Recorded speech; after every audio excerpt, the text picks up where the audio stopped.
안녕하세요. 제 이름은 지키고요. 오늘 여러분과 같이 영문법 정리를 할 건데요. 오늘 우리가 특히나 강조해서 볼 부분은 시제입니다. 우리가 생각하기에 시제라는 개념은 쉽지 않나? 이렇게 생각하기 쉽지만 우리가 한국어에서 생각하는 시간의 개념과 영어에서 생각하고 있는 시간의 개념이 약간 달라요. 그래서 그 부분부터 먼저 살펴보고 좀 정리를 해보도록 하죠. 자, 그래서 우리가 흔히 생각하는 시제는 이렇게 과거, 현재, 미래의 세 가지 점으로 이루어져 있다고 생각하기 쉽습니다. 하지만 영어에서는 달라요. 시제는 선의 개념으로 이해를 하셔야 됩니다. 무슨 이야기일까요? 시간은 멈추지 않는다고 생각하시면 이해가 빠릅니다. 그러니까 예전에 있었던 사건, 현재에 있었던 사건, 그리고 미래에 있었던 사건이 한 가지 선으로 이어져 있다라고 이해를 하시면 되는 거예요. 그래서 우리가 대표적으로 알고 있는 것이 진행 개념이지요. 그래서 정해진 짧은 시간 안에 어떤 사건이 계속해서 벌어지고 있는 것을 우리는 진행 시제라고 부르게 됩니다. 그래서 I am working, I am eating 하는 식으로 내가 지금 하고 있는 행동에 대해서 표현할 때는 ing 표현을 사용을 보통 합니다. 그러면 예전부터 지금까지 이어지고 있는 사건은 대체 어떻게 묘사를 하는 걸까요? 그걸 우리는 오늘 완료 시제를 사용해서 표현을 해볼 수 있게 될 거예요. 자, 그러면 대체 이 시제의 영향은 뭐가 받게 되냐라고 했을 때 우리는 모두 동사를 생각하게 되죠.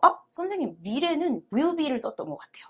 과거는 ed를 붙였던 것 같아요. 이렇게 생각을 하죠. 맞습니다. 그래서 우리가 시제에 영향을 받는 동사들을 볼 것 같으면 B-타입 동사들을 일단 한번 보겠습니다. 그래서 I am pleased, I was pleased, I will be pleased. 보이시나요? 동사가 어떻게 바뀌었습니까? 현재형에서부터 과거형인 was라든지 미래형인 will be, will이라는 조동사 뒤에 동사 원형을 사용해서 미래의 의미를 나타내고 있지요. 마찬가지로 두 타입 동사를 볼 것 같으면 그냥 동사 뒤에 s가 붙는 경우 이건 현재지요. 왜요? 나도 아니고 너도 아닌 몇 인칭? 3인칭을 사용을 할 때는 그렇습니다. 그리고 ate처럼 과거는 보통 ed인데 특이한 친구들이 보통 있었죠. 그게 하나가 it였습니다. 그래서 ate 이렇게 변하기도 하고 과거는 그렇고 미래는 똑같이 will이란 조동사를 쓴 다음 동사 원형을 쓰는 상태로 과거, 현재, 미래를 표현을 했어요. 그리고 ing는 우리가 방금 봤습니다.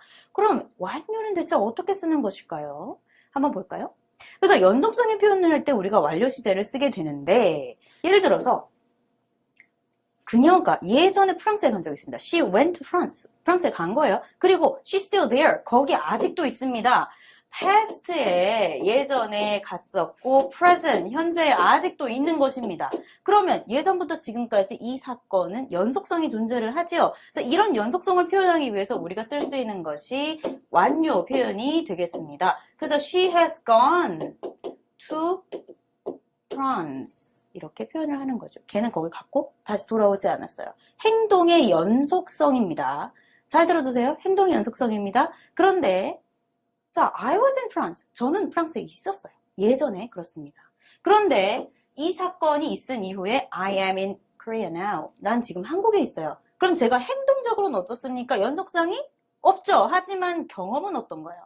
제가 프랑스에 갔던 경험이 돌아왔다고 해서 사라집니까? 그렇지는 않습니다. 그러니까 경험 역시 연속적으로 존재할 수 있는 거예요. 그래서 이렇게 표현하실 때도 마찬가지로 I have been, 저는 간 적이 있다는 뜻이지요. in France 이렇게 가면 되겠죠. 선생님, 아까는 she has gone이라고 했고 지금은 I have been이라고 했는데요. 그렇죠. 동사가 다르기 때문입니다. 왜 다를까요? 자, 이렇게 주어가 복수의 형태를 띠거나 혹은 I나 you 같은 경우, 단수일 경우 동사는 have 동사를 그대로 씁니다. 그런데 he나 she, it, James, Ryan처럼 나도 아니고 너도 아닌 단수의 주어가 온 경우에는 주어는 항상 has라는 have 동사의 변형을 가져가야 합니다. 무슨 완료라서요? 현재 완료라서 그렇죠. 그리고 이 상태에서 끝나는 게 아니고 PP, 동사의 과거 분사형이 필요합니다. 그래서 방금 우리가 go, 그녀가 갔다, she goes to France가 아니었지요. she had gone to France. 그래서 간 적이 있었다. 그래서 go의 과거 분사 형태인 gone. 그 다음에 I am in France가 아니죠. I was in France도 아니고 I have been, 있었던 적이 있었다. 그래서 비동사의 PP 형태인 been을 사용을 해서 표현을 하고 있었습니다. 그래서 완료 시제의 표현은 have 동사에다가 pp를 붙여서 표현을 한다 라는 사실을 꼭 잊지 말아 주셨으면 좋겠습니다. 그러면 이런 표현을 대체 어떻게 활용을 하면 좋을까요? 우리가 그냥 그래머를 상식적으로만 생각하면 좋을까요? 아니겠죠? 어떻게 활용하면 될지 한번 봅시다. 자, 2016년 4월 2일 에세이 문제입니다. Writing Task 2에 출제가 되었던 문제인데요.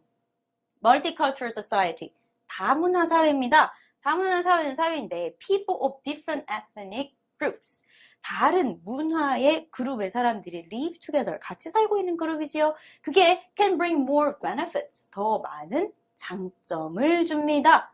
than, 뭐보다요? drawbacks, 단점보다 그렇습니다. to a country, 나라한테 그렇다고 해요. 다문화 사회이기 때문에 우리 사회에서는 장점이 단점보다 많다라는 주장이 존재하고 있는데 여기에 대해서 agree 하십니까? 혹은 disagree 합니까? 라는 문제였습니다.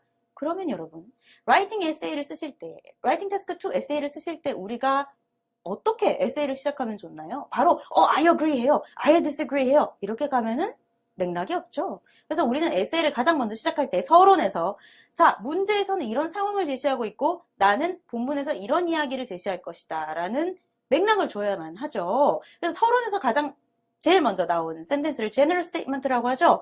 그걸 쓸 때 우리는 현재 완료를 사용할 수 있습니다. 예를 들어서 multicultural society, 다문화 사회가 나오는 이유는 세계화가 진행돼서 그렇지 라는 결론에 도달했다고 해봅시다. 그래서 나는 세계화를 쓸 테니까 The world is getting closer and closer, 국가가 점점 더 가까워지고 있다 라고 쓸 수 있긴 있죠. 하지만 이건 어때요? 너무 초보적인 문장입니다. 그래서 나는 세계화라는 단어를 알고 있으니까 The globalization, 세계화가 is in progress, 진행되고 있다라고 썼다고 합시다. 그럼 여기서부터는 약간 레벨업이 된 문장입니다. 하지만 우리는 생각할 필요가 있죠. 세계화가 어느 날 갑자기 버튼을 눌러서 시작한 건 아닙니다. 예전부터 지금까지 교통수단의 발전과 과학기술의 발전으로서 계속 진행되고 있었던 일입니다. 예전부터 지금까지 사건의 연속성을 가지고 있는 개념이에요. 그렇다면 우리는 연속성을 의미하는 뭐? 완료 시제를 활용하시면 되겠죠. 그래서 the globalization has been, 그죠? 예전부터 지금까지 있어 왔습니다. in a progress, 진행되어 왔습니다. 그러니까 이렇게 쓰면 어때요? 조금 더 그 사건의 연속성과 동시에 우리가 지금부터 논할 세계화에 대해서 좀 더 제대로 된 맥락을 제시할 수가 있겠죠. 그래서 우리가 문법적인 지식을 가지고 있다고만 해서 끝나는 건 절대 아닙니다. 항상 내가 알고 있는 것을 어떻게 좀 더 효과적으로 활용을 할 것인가를 잘 고민을 하시고 이제 문제에 임하시면 되겠습니다. 그래서 오늘 한 번 더 생각을 정리를 해보면 완료 시제는 연속성을 의미하는 것이고 그것은 경험과 현재 있는 행동 모두를 의미하는 것이다. 그래서 요 점을 잘 정리를 하셔서 활용을 해주시면 되겠습니다.